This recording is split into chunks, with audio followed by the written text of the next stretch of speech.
Sebelum berkonflik dengan Natalie Holzer, Putri Delina sempat mengaku paling susah menerima orang baru, tetapi puji usaha ibu sambungnya.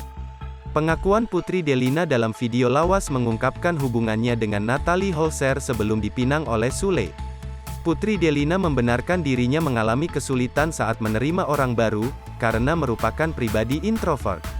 Alhasil, Putri menjadi orang terakhir yang dikenalkan Sule pada Natalie Holzer.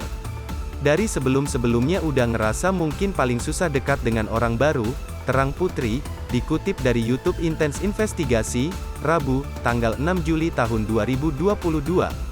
Kebetulan memang Putri ini dikenalin paling terakhir karena mungkin anak perempuan satu-satunya, jelasnya.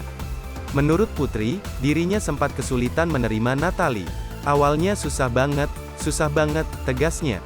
Namun, Putri memuji usaha Natalie mendekatkan diri kepadanya dan adik-adiknya. Untungnya dari bunda selalu berusaha dari awal, tukas Putri.